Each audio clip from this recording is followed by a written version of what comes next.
Bonjour, aujourd'hui on joue à The Great Dinosaur Rush avec Mini Dino. Oui, parce que dans le fond, chaque joueur au départ va avoir ces os-là, ces os-là, pour être capable de construire dans le fond le plus petit dinosaure minimum possible. Fait qu'on voit que les os verts vont pouvoir être utilisés pour la tête, la, la colonne et la cage thoracique. Les os rouges vont être utilisés pour les deux membres et les os jaunes vont être utilisés pour le cou et la queue. Dans Great Dinosaur Rush, on va vouloir, dans le fond, à 3 moments dans la partie, faire un dinosaure pour gagner les concours ici.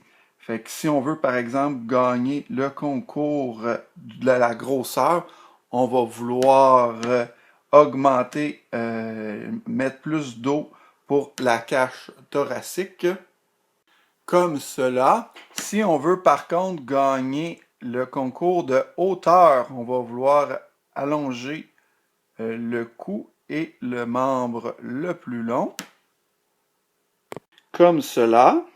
Si en plus on veut être compétitif dans la compétition de la longueur, il va falloir augmenter la colonne et la queue, comme cela. L'avant-dernière compétition qu'on va vouloir gagner vis-à-vis nos adversaires, c'est celle de la férocité, avec une grosse tête et le plus grand petit membre. Comme cela, vous voyez, le plus petit des membres, c'est celui dans le fond qui a le moins d'os dedans. Lui, il y en a 4, lui, il y en a 3. Donc, ici, au niveau de la compétition, j'aurais 3 os pour le plus petit membre et 4 os pour la tête pour un total de 7. Fait qu'on va comparer ça avec les autres joueurs.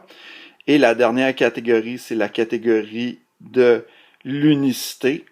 Je vais devoir rajouter des os bleus, comme cela. Les os bleus, ce sont des os, dans le fond, qu'on va pouvoir rajouter un peu n'importe où, ok, mais pas dans les parties demandées, là, comme la colonne, la queue, ainsi de suite. C'est vraiment des extras hors ce qui est demandé. Le dernier type d'os, c'est un os frime, l'os gris.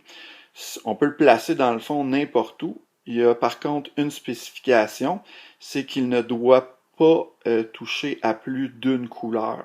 Fait que par exemple, si je voudrais allonger la queue, ben, je pourrais pas le mettre ici parce que mon gris touche au vert et au jaune, mais je pourrais très bien, dans le fond, me faire une queue comme ça en utilisant le gris. Ça, il n'y a pas de problème. Fait qu'on va vouloir compétitionner dans ces 5 catégories-là que vous voyez ici, à travers, dans le fond, 3 fois 3 rounds de jeu. À tour de rôle, dans un round, les joueurs vont, dans le fond, au départ, ramasser les os à l'endroit où leur pion est. Par la suite, ils vont pouvoir bouger de façon en ligne droite, ok, où ils veulent, ok, jusqu'à un prochain hexagone. Par la suite, ils vont pouvoir faire de la publicité. Fait qu'on a ici les 5 catégories avec leur valeur de points. On va pouvoir, dans le fond, faire qu'une catégorie va valoir moins de points ou plus de points. Et ensuite, on a le choix soit de refaire de la publicité encore. On va pouvoir aussi faire de la recherche. Il s'agit, dans le fond, de piger dans le paquet de recherche. Oups. Dans le paquet de recherche, un modèle de dinosaure qui va nous attribuer des points supplémentaires si on le respecte lorsqu'on va présenter notre dinosaure à l'exposition. On peut aussi prendre de 1 à 3 os qu'on a déjà ramassés et les donner pour faire de 1 à 3 points. Ou, comme action supplémentaire, on peut aussi faire une action méchante. Les actions méchantes, à chaque fois qu'on va en faire une, on va piger un jeton comme ça au hasard. Ces points-là sont appelés on va les appeler des points notoires. Ok. C'est des points positifs, mais celui qui va en avoir le plus à la fin de la partie va perdre nécessairement. Ok. Les points peuvent aller de 1 à 3 points. Okay? Fait que quand on va faire une action notoire, on va piger du sac un jeton comme ça. Et il y a 3 actions notoires qu'on va pouvoir faire. On va pouvoir faire un sabotage, placer dans le fond un jeton notoire sur une zone, dans le fond, parce qu'on l'a saboté.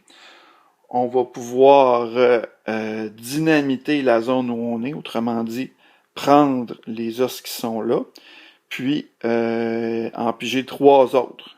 Fait que ça peut être bon si on veut pas ceux qui sont là. Ou en voler un à 1 distance.